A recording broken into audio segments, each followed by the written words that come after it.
está con nosotros la mesa. Qué placer, ¿eh? Le pido a don David que nos grabe. Qué placer poder pasar de periodista a periodista, periodista a periodista, en un esfuerzo de los verdaderos independientes para usted, ¿no? De los verdaderos periodistas para usted. Un esfuerzo que tenemos ahí también en el periodismo militante, con la participación de Sin Censura en este diálogo que se tuvo con el hermano y el papá de Julian Assange, encabezado precisamente por Alina Duarte y Vicente Serrano allí en el Senado de la República, y por supuesto, bueno, pues esta gran cantidad de compañeros colaboradores que nos están compartiendo sus comentarios. Déjeme saludar con muchísimo gusto a otros dos grandes periodistas, compañeros, al editor de La Jornada Sin Frontera y corresponsal de guerra, Jaime Hernández. Querido Jaime, ¿cómo te va? Querido Toño, ¿cómo estás? Aquí para lo que tú me digas, listo. Excelente, pues aquí andamos con mucha fuerza, con mucho ánimo, con mucha emoción después de haber visto estas muestras absolutas de la lucha por la verdad con la justicia. Y pues también saludo a mi amigo también, colaborador de Sin Censura, coordinador editorial de Regeneración MX, Enrique Legorreta. Querido Quique, ¿cómo va esa captura de Pokémon?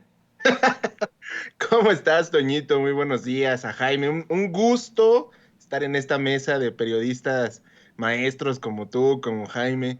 Y pues nada, aquí escuchando todo lo que tiene que ver con el evento de Assange y lo que nos dejó muchos temas hoy en la mañanera, mi estimado Toño, y un abrazo también a Jaime a la distancia. ¿Por qué no comenzamos con eso, con el tema de Assange? En efecto, esta mañana se realizó un diálogo muy importante ahí en el Senado de la República, les digo, organizado por la senadora Citlali Hernández, por el senador Héctor Vasconcelos, pero establecido hasta cierto punto, llamado por una periodista que actúa con todo el activismo que se necesita, una periodista militante. Yo he dicho aquí una y otra vez que el periodismo militante sí existe y ha hecho cambios en el mundo. Quiero comenzar con eso, querido Jaime. Tú lo sabes perfectamente. Es gracias al periodismo que se consigue, al periodismo que se dio durante la Ilustración, que se consigue la Revolución Francesa, también la independencia de las 13 colonias acá en los Estados Unidos. La independencia de México es gracias a precisamente cables. Bueno, en ese entonces no eran cables, pero la información que les llegaba de las 13 colonias y que comenzaron a difundir en ciertos panfletos también se da, pues vamos, entre las clases medias allá en México para establecer la independencia. Estamos hablando de movimientos independistas del siglo XIX.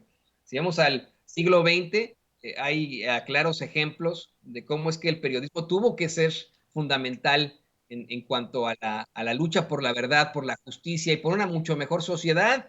Tenemos el ejemplo en México de los hermanos Flores Magón, encabezados por Ricardo Flores Magón, quien sin ellos no se pudo haber concebido de ninguna forma la Revolución Mexicana y que enfrentan situaciones terribles en su vida.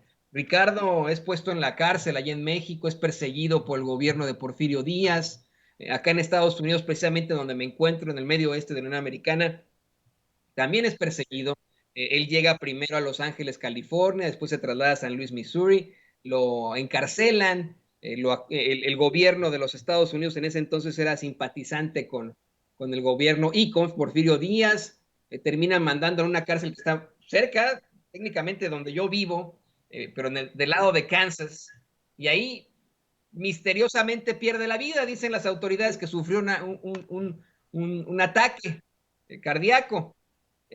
Quiero poner el caso, querido Jaime, porque se está buscando la posibilidad de que de Reino Unido envíen al hombre que exhibió no solamente a los ricos y poderosos, sino a los países, a los gobiernos, que exhibió las torturas, que exhibió las irregularidades por parte del gobierno de los Estados Unidos en las guerras en las que ha participado, que es en definitiva un prisionero de conciencia y que vendrá acá a los Estados Unidos y se enfrentará precisamente a eso, a ser perseguido por lo que ha dicho, vamos, por lo que es, y que, pues bueno, hoy su familia hace un llamado a los periodistas mexicanos como tú, a que hagan un llamado a los periodistas estadounidenses a que se den cuenta de esta situación. ¿Cuál es tu opinión sobre esto, querido Jaime?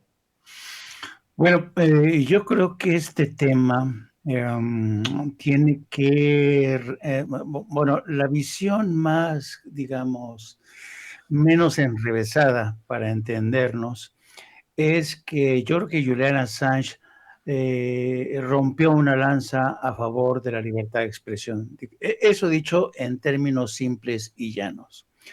Pero ¿qué hay detrás de esto? Y esta es la parte quizá más interesante.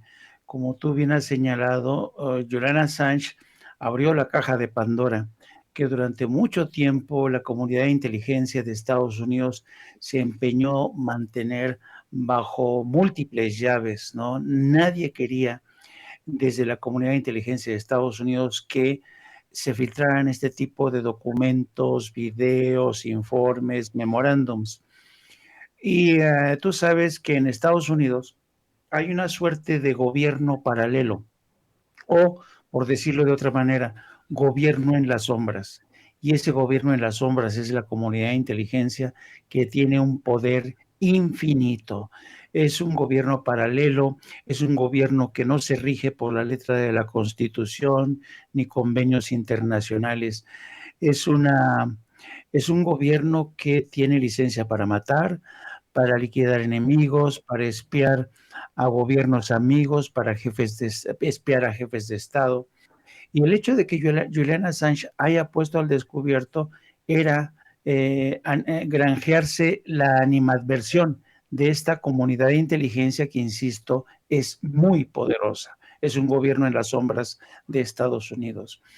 Y por otro lado, yo creo que lo que quizá le ha dolido más al gobierno de Estados Unidos y a políticos, tanto demócratas como republicanos, incluso a intelectuales conservadores, es el hecho de que Julian Assange haya empañado la imagen de Estados Unidos ante el mundo, porque no hay que olvidar que Estados Unidos siempre ha presumido de su excepcionalismo en el terreno moral, sobre todo.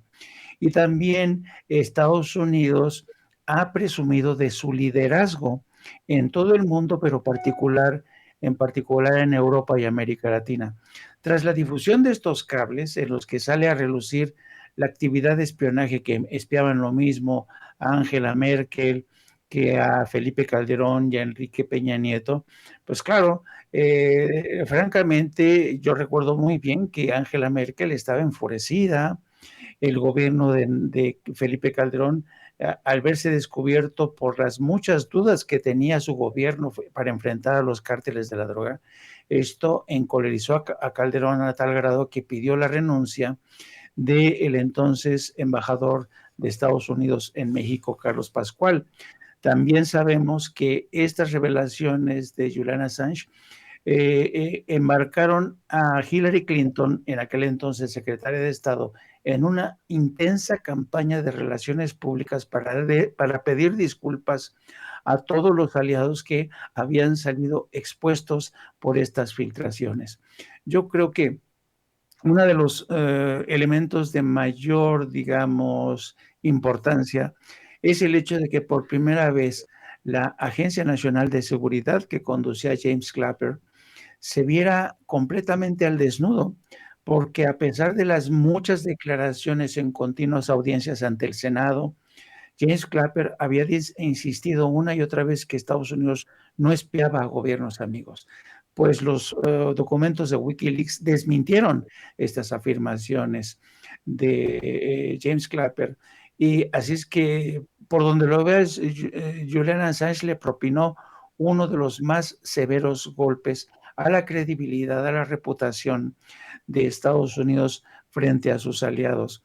Pero otro elemento interesante a tomar en cuenta es que desde las filtraciones de Wikileaks, el mundillo del periodismo empezó a experimentar una suerte de resquebrajamiento de lealtades, porque mucha incluso de la prensa en Estados Unidos se vio asombrada por cómo incluso agencias informativas como la AP descubrieron que eran espiadas.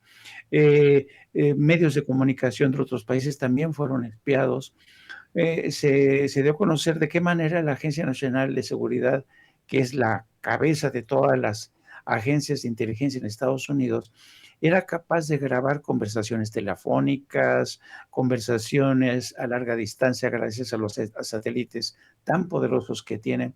Entonces, esto, insisto, abrió la caja de Pandora y prácticamente obligó a muchos políticos, jefes de Estado, pero también al ámbito periodístico, a iniciar un debate acerca de los límites que tendrían que tener las agencias de inteligencia, acerca de cómo Estados Unidos, en nombre de seguridad, de su seguridad nacional, violaba la seguridad nacional de otros países. Así es que yo creo que le tenemos que agradecer mucho tanto a Julian Assange como, por cierto, también a Edward Snowden, la filtración de estos documentos que se convirtieron prácticamente en un martirio diplomático para la Casa Blanca, porque a pesar de, fíjate, yo recuerdo bien que James Clapper, aun cuando ya se había descubierto, se había puesto al descubierto, insistió una y otra vez ante el Senado de Estados Unidos que esto no era verdad. Así es que ahí te das cuenta de cómo la comunidad de inteligencia es un brazo muy poderoso, que difícilmente se va a dejar arrebatar una presa como Julian Assange. La comunidad de inteligencia manda y manda mucho. Yo espero que el presidente Biden entienda, sepa dilucidar, ¿no?, el enorme servicio que le ha hecho Julian Assange a la comunidad internacional, al margen de las exigencias y de la comunidad de inteligencia, pero sospecho, querido Toño, que esto no va a ocurrir. Así es que sigo manteniendo la esperanza, pero a sabiendas de que la comunidad de inteligencia de Estados Unidos no perdona.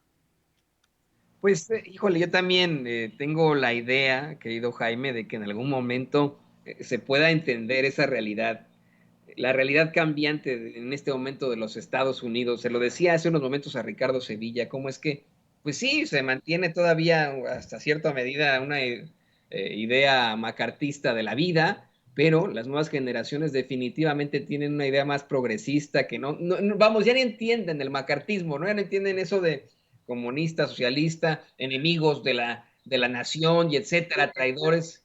Ya eso ya no existe para ellos, ¿no? Y en esta tendría, como bien has dicho, el presidente Biden en manos la forma de cambiar las cosas, ¿no? De decir, voy a ser considerado ante la historia como un presidente tal vez idealista, tal vez distinto, pero hasta cierto punto más social y menos represivo de lo que han significado otros mandatos aquí en los Estados Unidos. Y le pido a David que nos